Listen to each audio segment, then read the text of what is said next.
epidemic. And if you've ever had to deal with one, you already know.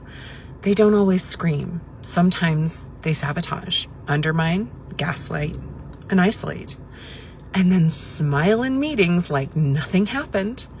So I'm launching a new 11-part series breaking down how to spot workplace bullying, even the subtle kind, the tactics bullies use to stay in power, and most importantly, how to push back without losing your job or your sanity. This isn't about just ignore it. It's about learning how to protect yourself while staying professional. So if your gut's been saying, this doesn't feel right, you're not too sensitive. You're probably being targeted. Let's walk through it step by step. Part 1 drops tomorrow. Follow to stay ready. I feel like this is not talked about enough when it comes to our careers, and that is when your job title no longer reflects the work that you're doing. Your title says coordinator, but you are leading full projects. Your title says assistant, but you are doing the client pitches. Your title says specialist, but you are managing a whole team. And yes, job titles can be subjective and it may mean different things in different companies, but what do you do when your title really doesn't reflect the work you're doing? First, you need to keep a running list of all the projects you're working on, the tasks that are involved, and the results that you've driven. And then you're going to share this all with your manager. And here's what you're going to say. I'd love to get your perspective whether my job title still aligns and reflects the work that I'm doing. At this point, you have the data to show it doesn't. And this is the opportunity to connect it back to salary. And if a title adjustment makes sense, could we also explore compensation that properly aligns with my role? And in the meantime, don't wait for your title to change to update your resume and LinkedIn. Frame your role around the work that you're actually doing and the impact that it has, not what your title is and what your job description says. These conversations do prepare you for those next opportunities and promotion. Red flag warning. When you're interviewing somebody for a position and they talk poorly about their previous position, their previous job, their previous team, their previous manager, that is a major red flag, because an interview is someplace where they're supposed to put their best foot forward. And if their best foot forward is trash talking another place, what are they going to do when they're on your team? So I was just sitting here crashing out about how everything's going to come together and how I'm going to find people for my school community and help make the workplace better. And then I realized there's a market for everything. And you want to know why I know there's a market for everything? I just passed 3 Cybertrucks on my way home. Here's the mindset shift that is going to save your career. Stop expecting your boss to act rationally. Your boss is about as rational as a puppy that just heard the doorbell. By the end of this post, you will have the tactics to manage your boss and maybe your new pet as well. So save this post so you can come back to it. Most people keep making the same mistake at work. They try to manage their boss with logic. They build the perfect PowerPoint, line up the facts, and think, if I just explain this clearly, they'll get it. Wrong. Some bosses don't run on logic. They run on pure emotion. If you don't get that, you'll burn yourself out trying to win arguments you were never going to win. So here's the reframe. Stop thinking of your boss as a leader you need to persuade. Start thinking of them like an unpredictable pet. You don't reason with a barking dog or a startled cat. You manage their behavior so the chaos doesn't take over the whole house.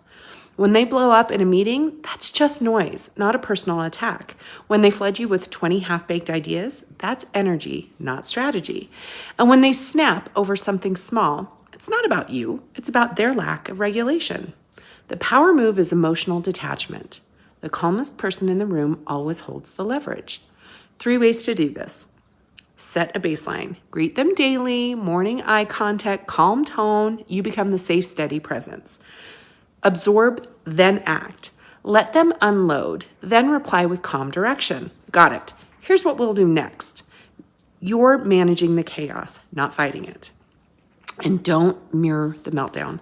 When they raise their voice, keep yours level. A barking dog stops barking when it's not getting a reaction. Remember, emotional stability is the real authority. You don't have to bark back to stay in control. Have you ever had to train a boss like this? Drop your story in the comments. I want to hear everything. Let's be honest. You can't say fuck you at work, but you can say it if you are fluent in corporate. I'm going to give you 4 phrases that work like a charm without getting dragged into HR. 1, thanks for your input. I'll take it from here. That's code for you've done enough. Please stop touching it now. 2, if that's the direction you want to go, I'll make a note of that. Translation, I put this in writing. You can deal with the consequences later. 3, I disagree, but happy to escalate if that's the next step. That's the professional version of try me. 4, and this is my personal favorite. Understood. No follow-up, no smile, no tone, just one word that says, I heard you, I'm not impressed, and we're done. None of these are rude. None of these will get you written up, but they all say exactly what you mean without losing your cool.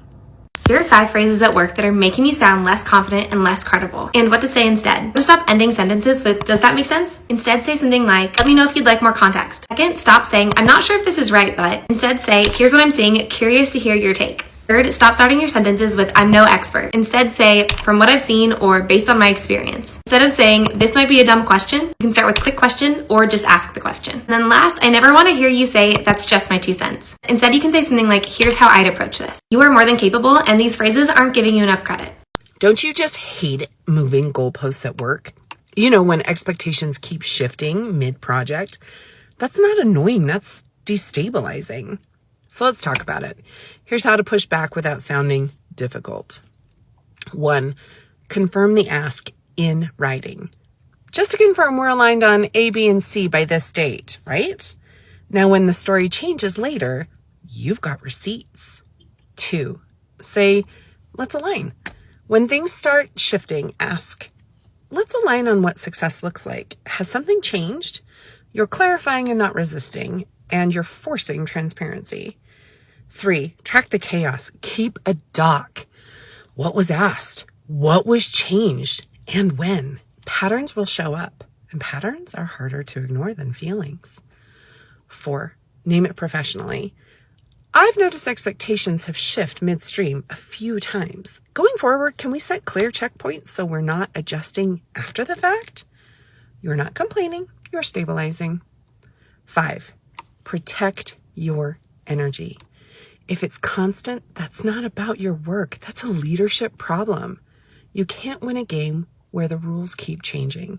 So stop chasing, start documenting, and stop blaming yourself for their chaos. Did you know Benetint was originally made for your nipples? Yep, not your cheeks, not your lips. And yet here we are swiping it across our faces like it was always meant for that. Now here's the leadership metaphor. Maybe your original skill set was